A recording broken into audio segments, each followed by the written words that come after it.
El día de hoy vamos a hablar sobre computación en la nube y su seguridad.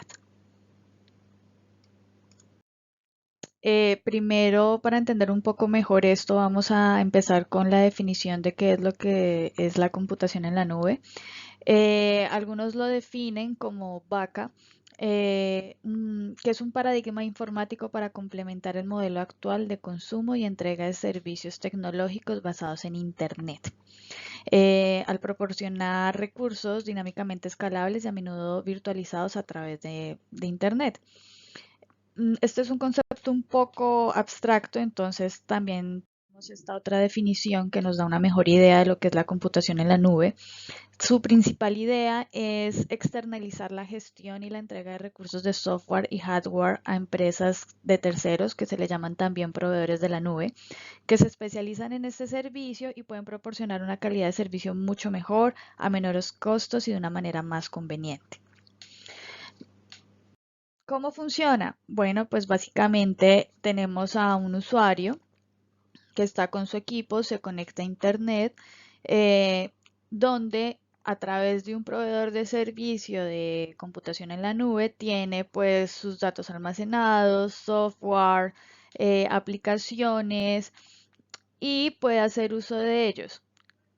Más adelante vamos a hablar de las ventajas de este modelo, pero para adelantar un poco lo que esto significa es que antes de el desarrollo que ha tenido Internet, las empresas lo que tenían que tener eran sus propios servidores, sus propias máquinas para almacenar su información, para que todos sus programas funcionaran, lo cual acarreaba costos muy grandes en infraestructura y espacio. Con este nuevo sistema, las empresas ya no necesitan comprar servidores, tener las locaciones para instalarlos, el personal para el mantenimiento, sino que contrata a un tercero que le ofrece estos servicios. Eh, ¿Cuáles otras las características? Bueno, que los recursos virtuales se implementan bajo demanda y son altamente escalables. Y además se puede subcontratar a instalaciones remotas y usar solo lo que realmente se necesita. ¿Esto en qué se convierte? Pues en un ahorro en costes para la compañía que contrata este tipo de servicios. Hay varios tipos de modelos de implementación para la nube. Tenemos nubes públicas, privadas, de comunidad e híbridas. Bueno, las públicas son de uso gratuito y usadas por varios usuarios, como su nombre lo indica. Pueden estar en propiedad, gestión y operación de organizaciones académicas, comerciales o gubernamentales. Tenemos las nubes privadas que operan únicamente para una organización y hay veces pueden dar permisos de acceso a clientes o proveedores y también podría estar administrado por un tercero, que es como uno de los modelos más frecuentes.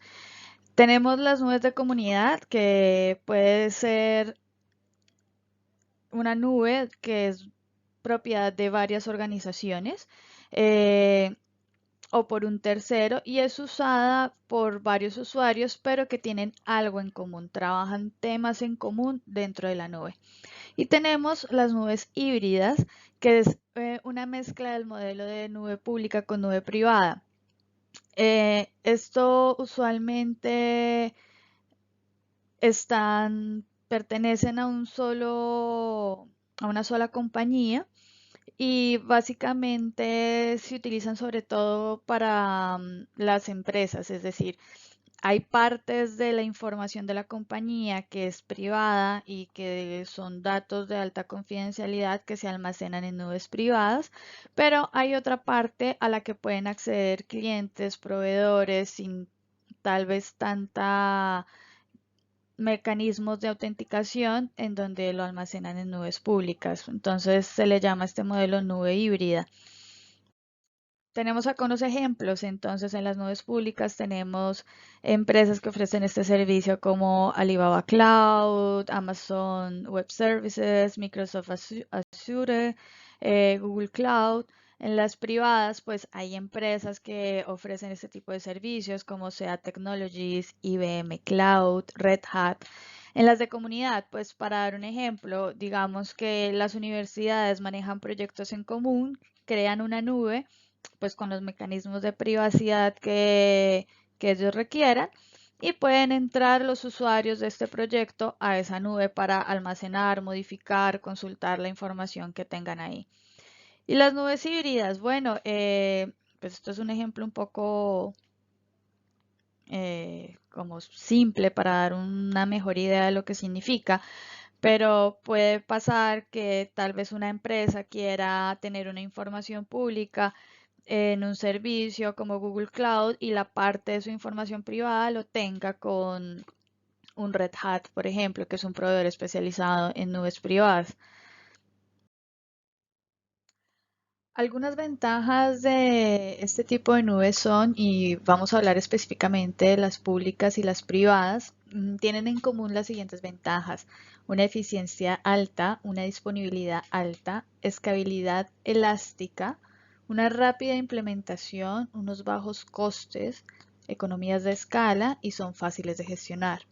Las privadas, además de tener estas ventajas, también cuentan con ventajas como un mejor control de la seguridad y calidad del servicio, una fácil integración y unos costos totales bajos. Dentro de los servicios de la nube tenemos modelos de servicio. Tenemos los IaaS, que es Infrastructure as a Service. Básicamente, esto lo que hace es proporcionar máquinas, almacenamiento y recursos de red que los desarrolladores pueden administrar, instalando su propio sistema operativo, aplicaciones y recursos de soporte. Una de estas de las características de ese servicio es que estamos hablando de máquinas virtuales en su mayoría. También tenemos el modelo PaaS, que es el Platform as a Service. Esto incluye hardware, servidores y discos, sistemas operativos, herramientas de desarrollo y herramientas administrativas. Y por último tenemos el SaaS, que es el Software as a Service, que es una aplicación de software completa con una interfaz de usuario y es un servicio sobre demanda. En este último tenemos como ejemplo, digamos, los servicios SAP Cloud o el SAP, que básicamente SAP, como todos sabemos, es una empresa que tiene una gran trayectoria en el desarrollo de sistemas ERP, CRM y demás para las compañías, usualmente de gran tamaño. Ellos ahora, antes que era lo que hacía SAP, pues tocaba implementar el software dentro de los servidores de la compañía. Ahora lo que hacen es que ofrecen estos mismos programas en servicios cloud, es decir, en la nube. Lo único que hace el cliente es conectarse a Internet. Toda la información está almacenada en los data warehouse de SAP y ellos acceden al programa y tienen su información dentro del programa de SAP, pero en la nube. En esta gráfica podemos tener de una manera un poco más visual cuáles son las diferencias de los modelos de servicio. Bueno, tenemos acá como primer ejemplo, si tuviéramos nuestros servidores on-site o en sitio, eso quiere decir dentro de las instalaciones de la compañía, en donde pues se administraría todas las características que son las aplicaciones, los datos, la velocidad, el middleware, la virtualización, los servidores, el almacenamiento y la red. Si se tuviera un modelo de servicio IaaS, o sea, Infrastructure as a Services, ¿qué manejaría el cliente? Las aplicaciones, la data, el runtime o la velocidad, el middleware, y lo que manejaría el proveedor sería la virtualización, los servidores, el almacenamiento y la red. Si se contrata un servicio de PaaS o Platform as a Services, ¿qué manejaría el cliente? Las aplicaciones y la data, y lo que manejaría el proveedor sería el runtime, el middleware, la virtualización, los servidores, el almacenamiento, la red. Y cuando se contrata un servicio SaaS o un Software as a Services, el proveedor administra todo esto.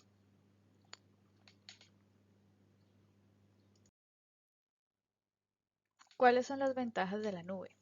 El primero, el usuario no necesita ordenadores costosos con mucha memoria o espacio en disco. ¿Esto a qué se refiere? Antes las empresas necesitaban comprar muchas veces máquinas con bastante capacidad de procesamiento, disco duro, porque como se tenían que instalar los sistemas dentro de los equipos, muchas veces estos programas exigían recursos amplios para que pudieran funcionar. Ahora simplemente con un laptop común y corriente se puede trabajar en sistemas sofisticados, pero que están almacenados en la nube. ¿Esto qué hace o en qué ayuda? Que pues se reduce los costos en la infraestructura tecnológica de una empresa, porque no solamente era comprar los equipos, sino también los servidores para que se pudiera almacenar la información de la misma. Se calcula más o menos que este costo se reduce en un 50%. Otra de las ventajas es que hay pocos problemas con el servicio, teniendo la facilidad de instalar, configurar y actualizar los softwares en la nube. ¿Cuál es otra de las ventajas? Que es mucho menos costoso que comprar un software. La adquisición del software acarrea pues los costes de licencia, hacer las actualizaciones que muchas veces tampoco son gratuitas, el mantenimiento, entre otros. Lo que lleva al siguiente punto, que usualmente los proveedores de software en la nube son los que se encargan de hacer las actualizaciones de los programas y suelen ser de manera constante. También tendríamos un tamaño ilimitado de almacenamiento, porque pues todo se almacena en la red, pero hay que tener en cuenta que este almacenamiento está 100% vinculado a la capacidad que tenga nuestro proveedor de servicio, es decir, qué tantos servidores tiene. Otra de las ventajas es la mejora en la compatibilidad de formatos de documentos. Si subimos un Word, bien sea de un Office 2016 o un Office 2013, por ejemplo, un Google Docs, pues lo va a poder leer y lo adapta a su formato. Y asimismo, si yo tengo un Google Docs, lo puedo descargar en formato Word y se adapta a la versión que yo tenga instalada en mi equipo. Otra de las ventajas es que es más fácil trabajar en grupo con otros usuarios. Volviendo al ejemplo de Google Docs, pues muchos hemos utilizado esta plataforma en donde nos juntamos varios compañeros para realizar un trabajo y se puede trabajar en el mismo documento a la vez, todos a la vez. Hay un consumo económico de recursos, esto aquí hace referencia en que ya las empresas al no tener que adquirir servidores que tienen un alto consumo en energía y que también necesito el espacio para poderlos tener guardados, el mantenimiento y demás, pues se minimizan esos costos, ya no los tengo en cuenta.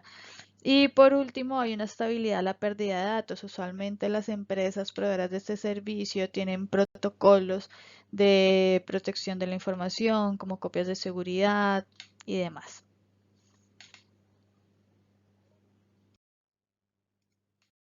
¿Cuáles son las desventajas? Bueno, la primera y más importante, que hay que tener siempre una permanente conexión a Internet. La segunda, que si tenemos una conexión a internet lenta, pues va a ser difícil trabajar en estas condiciones, el programa va a ir lento, los datos no se van a actualizar de forma rápida. Eh, Hay veces que los programas pueden trabajar de manera más lenta que en un PC local, esto va muy ligado al punto 2. Otro, que era lo que estábamos hablando anteriormente, algunos programas tienen menos funciones en la nube que en local. Por ejemplo, Google Docs, entre comillas, el Word de Google Docs, no tiene la misma cantidad de funciones que, por ejemplo, tiene un Microsoft Office que tengamos instalado en local en nuestro equipo. Pasa lo mismo con el Excel, con el PowerPoint, bueno, por dar un ejemplo. Para la empresa que quiera crear su propia nube, pues una de las desventajas es que sí va a tener que acarrear los costes de los equipos, o sea, la compra de los servidores, el espacio, su mantenimiento. Mm, Otra de las desventajas, por ejemplo, para los clientes que compran software basados en tecnologías cloud es que muchas veces no se puede personalizar el programa. Se tienen que adaptar a las características del programa para poderlo implementar dentro de la organización. Y por último, en el tema de privacidad y seguridad, en el caso que haya un ataque, puede haber un daño masivo a los datos. Ahora seguimos con el segundo punto de esta presentación. Vamos a hablar acerca de la seguridad en la nube.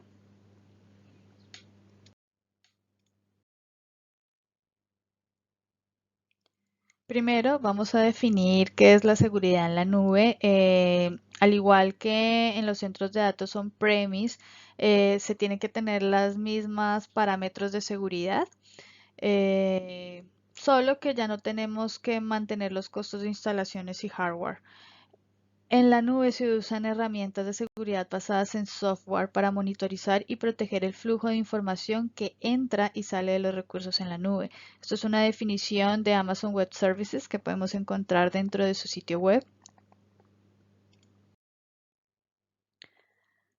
Bueno, entonces seguimos con el tema de seguridad en la nube. Vamos a hablar de las ventajas de seguridad con la computación en la nube. La primera, tenemos un despliegue inmediato de parches de software. Usualmente las empresas que ofrecen este tipo de servicios en la nube suelen ser empresas financieramente robustas. Hablemos de un Salesforce, de un SAP, de un Amazon, por ejemplo. ¿Esto qué ventaja tiene para ellos? Pues que pueden contratar personal especializado en donde el tiempo de desarrollo y lanzamiento de parches de software es mucho más rápido y esto minimiza el tiempo de vulnerabilidad a un ataque. Es decir, es más corto. ¿Por qué? Porque pueden actuar más rápido. Otra de las ventajas, muy aunada al punto anterior, es la elección del personal de trabajo. Eh, Pueden tener controles estrictos de contratación de personal, realizando pruebas de polígrafo y de seguridad. ¿Esto con qué? Con el fin de minimizar el riesgo de empleados maliciosos. Que alguien dentro de alguno de estos proveedores quiera hacer algo malo con la información de algún cliente, o bien sea venderla, trastocarla, publicarla, entre otras. Otra de las ventajas es que este tipo de compañías tienen una alta redundancia de hardware y software. Entonces, estos proveedores cuentan con una alta disponibilidad de recursos para atender emergencias, es decir, que si se daña un servidor, funciona el otro, si no el otro, si no el otro. Mm, Otro de los factores es la puntualidad para responder incidentes. Al tener más personal para atender las tareas, los proveedores de servicios en la nube pueden responder con más efectividad a problemas de seguridad. Por ejemplo, para tener un mejor ejemplo de esto, eh, dentro de una compañía medianamente grande, hay veces no se cuenta con tanto personal en el departamento de informática para atender tareas específicas, es decir, una persona atiende varias tareas a la vez o tiene varias funciones a su cargo. En este tipo de compañías suelen haber personas que solamente se especializan en una tarea o en dos o en tres, por dar un ejemplo, lo cual permite que al tener varias personas trabajando en tareas específicas, pues los procesos se hagan más rápido. Y por último, lo mismo que el anterior, eh, cuentan con la ventaja de tener personal especializado. O sea, no es como una persona siendo entre comillas, el todero que hace todo dentro del departamento informático, sino que tienen varias personas con tareas específicas, dando esto una mejor eficiencia ah, para el cliente, sobre todo. Ahora veamos cuáles son las desventajas de la seguridad con la computación en la nube. La primera, el país o jurisdicción. No se sabe con certeza en qué lugar los proveedores de estos servicios en la nube tienen los servidores instalados. Es más, pues si la ponemos en el caso del día al día, muchos de nosotros manejamos un Dropbox o Google Docs o un Google Drive, perdón, y ninguno tiene idea de dónde se encuentran estos servidores. Esto para un cliente que contrata este tipo de servicios, ¿qué riesgos le contraería? Por ejemplo, de que si su información es mal usada en algún país donde no opere, puede llegar a presentar algún problema legal dentro de este país, porque si bien es cierto el servidor es de una compañía, la información es de él. Tenemos el otro riesgo que es el riesgo multiinquilinos. Estos proveedores de servicio en la nube, al tener múltiples clientes y muchos de ellos puede que utilicen las mismas aplicaciones, si hay algún error de aplicación o algo en la programación, se podían exponer los datos de una compañía a otra. Otro de los riesgos son los empleados maliciosos. A pesar de los esfuerzos que hacen estos proveedores de servicios en la nube para contratar personal éticamente correctos, puede llegar el caso de ver empleados que usen de mala forma los datos de las empresas clientes. Mm, Otro de los riesgos está el bloqueo de proveedor. ¿Esto a qué se refiere? A que, por ejemplo, si yo como empresa, cliente, ya estoy cansada de mi proveedor de servicio en la nube, muchas veces cambiarme a otro proveedor puede resultar un proceso un poco costoso o complicado porque tengo que hacer toda la migración de la data, adaptarla al nuevo proveedor y muchas veces hay empresas que prefieren seguir trabajando con ese mismo proveedor pues para evitar todos estos problemas. Y por último, si bien es cierto, todos estos proveedores garantizan una disponibilidad de los sistemas y de nuestra información 24/7, pues puede que estos fallen. Entonces, ¿qué es lo que pasa? Muchos clientes contratan a un tercero para asegurar su código fuente, guardarlo y poder tener una recuperación de sus datos en un futuro. Para entender un poquito más el tema de seguridad en la nube, vamos a hablar un poco de las entidades. Básicamente tenemos tres. La primera que vendría siendo nuestro proveedor de servicio cloud. El segundo que es el cliente, puede ser una organización, una empresa, una universidad. Y por último nuestro usuario final, quien es el que utiliza el software que nos provee esta empresa.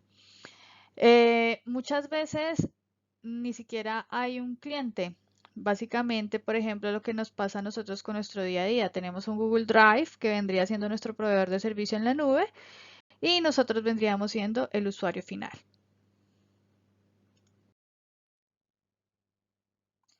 Los objetivos de seguridad en la nube, básicamente, al igual que los principios que soportan la seguridad en los sistemas de información, vendrían siendo exactamente lo mismo, solamente que tienen ciertas variaciones por tratarse de tecnología virtual, por así decirlo.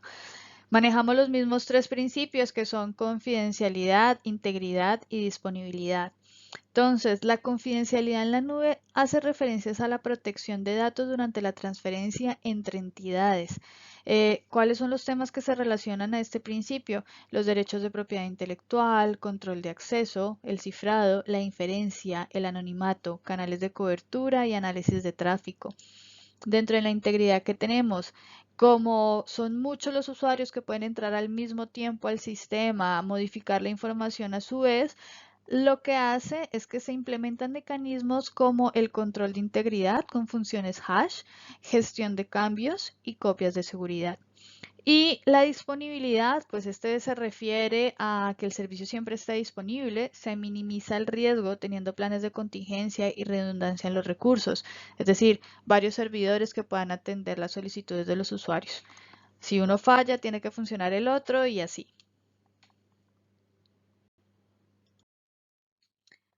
¿Qué amenazas hay? Amenazas comunes de seguridad en servicios en la nube. Bueno, pues el primero es el de la denegación de servicio. Este se da, por ejemplo, cuando varios atacantes envían múltiples solicitudes al sistema para ralentizarlo y que de esta manera se vulnere el sistema. La solución en el caso de los servicios en la nube es que al contar con varios servidores, pues si un servidor falla, se lo escala al otro, y si no al otro, y si no al otro. Eh, las personas que monitorizan este tipo de información pueden detectar el ataque y tomar acciones defensivas de manera inmediata al ver que hay un alto porcentaje de escalabilidad que está realizando el servidor. Perdón. Otro ataque que tenemos es el packet sniffing. Básicamente, cuando se transfiere la información de un lado a otro, estos se envían como por paquetes de datos. Entonces, lo que podría hacer un atacante es que a través de un código pueda acceder a los datos mientras estos se transportan. Una de las formas para minimizar este riesgo es el uso de conexiones encriptadas. Tenemos otro tipo de ataque que se llama Man in the Middle Attack. Esto ocurre cuando el atacante es capaz de interrumpir la comunicación que hay entre una entidad y un usuario o una entidad y la empresa. Entonces lo que hace es que se pone en la mitad de la comunicación. De esta manera, ¿qué es lo que pasa? Que el servidor le envía una información al usuario y al estar en la mitad puede coger la información, modificarla, leerla, inclusive no enviársela al usuario final y viceversa. ¿Cuál es una manera que se utiliza para minimizar este riesgo? Usando conexiones seguras encriptadas con el servidor remoto. Otra amenaza que tenemos es el monitoreo de pantallas. Antes de la seguridad en la nube, pues las personas iban a la empresa, trabajaban desde allí. Solamente la única manera de acceder a la información de la compañera era dentro de ella, a través de los equipos de la organización. Ahora con este tipo de tecnologías, ¿qué es lo que pasa? Que muchas veces, o muchas veces no, la mayoría de veces, se puede acceder a la información de la empresa o nuestra propia información que guardamos en nuestro Google Drive o en Dropbox desde cualquier dispositivo y desde cualquier lugar. Y esto es algo que pues estamos viendo con todo el tema del COVID, mucha gente trabajando desde sus casas. Ya no es necesario que yo tenga que estar en la compañía para poder trabajar con el software de la empresa. ¿Cómo se minimiza este riesgo? Básicamente educando al usuario, enseñándole que no se debe conectar en cualquier punto de red, que si se va a conectar que sea un punto de red seguro, en un entorno seguro, ojalá en espacios no tan públicos. Por lo menos ahorita con todo este tema del COVID en casa, las personas que tienen niños pequeños, pues no dejemos el software abierto con un niño que pueda tal vez llegar, coger el computador, modificar algo, guardar algo que no queríamos, porque pareciera que no, pero esas cosas pasan. Tenemos lo otro que son los empleados maliciosos. Esto es un riesgo latente para los proveedores de servicios en la nube, ya que pues el factor humano es muy difícil de controlar. ¿Cómo tratan de minimizar los riesgos estas empresas? Básicamente haciendo un excesivo control de seguridad en el momento de la contratación, uso de polígrafos, por ejemplo, también haciendo una revisión de los datos que otorga la persona a contratar a la compañía.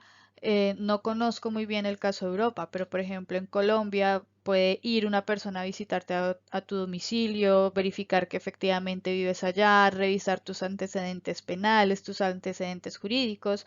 Eh, Algunas otras compañías también lo que se hacen es hacer firmar acuerdos de confidencialidad, que en el caso de que sean violados pueden acarrear consecuencias legales y penales para el empleado que haya usado mal la información de algún cliente. Y los factores externos, que si bien es cierto no son amenazas, son unos riesgos latentes que pueden afectar el hardware de los proveedores, como incendios, inundaciones, terremotos. Para esto, ¿cuál es una solución que tienen algunas empresas? Pues tener planes de contingencia, realizar pruebas constantes en caso de tener que accionar el plan, es decir, que si tiene la empresa previstos servidores que están localizados en un otro sitio y que cuando se arranque el sistema, pues que este funcione, que se pueda recuperar la información que estaban en el otro, que pueda acceder, que esté disponible, entre otros. Y ya por último, y para finalizar con nuestra presentación, pues al ser todo este tema de los servicios En la nube ya existen normas de calidad de seguridad. Vamos a hablar de los certificados y normas ISO. Tenemos tres, que la primera es la ISO 27001. Describe la manera correcta de gestionar la seguridad de la información al interior de una empresa. Y esta básicamente lo que informa es de los riesgos y vulnerabilidades. Tenemos la segunda norma, que es la ISO 27017. Esta habla de un estándar de seguridad que proporciona controles tanto para el cliente como para los proveedores. Y por último, tenemos la ISO 27018, que esta es de buenas prácticas referentes a controles de protección de datos para servicios cloud, enfocada en proveedores. Delimita las normas, los procedimientos y controles. Em, por ejemplo, si alguno está interesado, lo invito a entrar a la página de SAP. Ellos ahí tienen para consulta pública todos los certificados ISO que tienen sus software implementados en la nube, y básicamente consiste en estas tres normas ISO.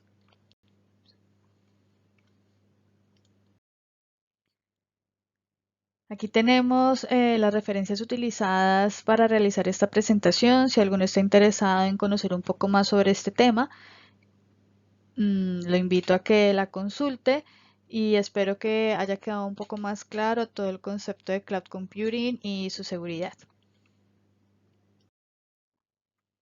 Muchas gracias por ver este video y espero que te haya gustado.